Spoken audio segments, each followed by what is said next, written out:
اگر آپ پر کسی قسم کا کوئی بھی جادو ہو گیا ہے، پرانا جادو ہے، سفلی جادو ہے، کالا جادو ہے، پیلا جادو ہے، کسی قسم کا کوئی بھی جادو ہے اور اس سے آپ کو فرق نہیں پڑ رہا، آپ عاملوں کے پاس جا جا کر تنگ آ چکے ہیں، ایک چھوٹا سا وظیفہ پھر آپ سٹارٹ کر دیں یقین کے ساتھ، اللہ کے اوپر یقین رکھتے ہوئے، انشاءاللہ اس پرانے سے پرانے جادو سے، اس پاورفل سے پاورفل جادو سے آپ کی جان چھوٹ جائے گی، وہ جادو ٹکڑے ٹکڑے ہو جائے گا۔ وہ دعا کیا ہے؟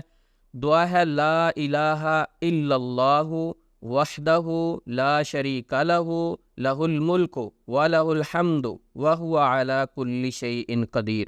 بہت ساری ویڈیو میں یہ دعا پہلے بھی بتا چکا ہوں، الحمدللہ میں بذات خود بھی اسی کا عمل کرتا ہوں جنات اور شیاطین سے بچنے کے لیے۔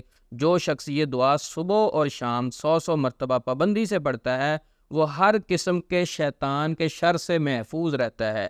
اور اگر آپ پر جادو ہے، آپ سمجھتے بہت پاورفل ہے، پھر کوشش کریں ہر نماز کے بعد اس کی آپ ایک ایک تسبیح سٹارٹ کر دیں۔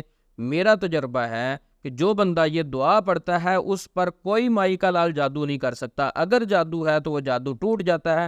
اس دعا کے متعلق ایک حدیث بھی ہے بخاری شریف میں وہ حدیث بھی آپ کو سنا دیتا ہوں۔ اس حدیث کے الفاظ ہیں، نبی مکرم صلی اللہ علیہ وسلم کا فرمان عالی شان ہے، اگر کوئی شخص اس دعا کو دن بھر میں 100 مرتبہ صرف پڑھتا ہے، کتنی چیزیں ملیں گی؟ 4 چیزیں ملیں گی۔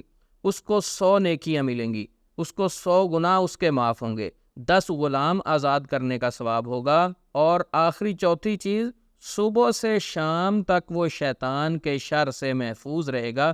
حدیث کے آخر میں الفاظ ہیں، اگر کوئی اس سے زیادہ پڑھتا ہے تو اس کو اس سے زیادہ فائدہ ہوگا، یعنی اس کو زیادہ اجر ملے گا۔ تو یہ حدیث بھی ہے، کلمات ہیں، اور میرا تجربہ ہے کہ جو بندہ اس دعا کو پابندی سے پڑھتا ہے اللہ رب العزت بہت سارے مسائل سے اس کو بچا لیتا ہے، کچھ زیادہ ٹائم نہیں لگتا۔ اپنے لیے خود ٹائم نکالا کریں، انشاءاللہ جب آپ خود اذکار اور دعاؤں کی پابندی کریں گے، عاملین کے پاس نہیں جانا پڑے گا، عاملوں کے پاس نہیں جانا پڑے گا، ان کے جال سے بھی بچیں گے، اور انشاءاللہ آپ کو اجر و ثواب بھی ملے گا، شیطان کے شر سے محفوظ بھی رہیں گے۔ السلام علیکم ورحمۃ اللہ وبرکاتہ۔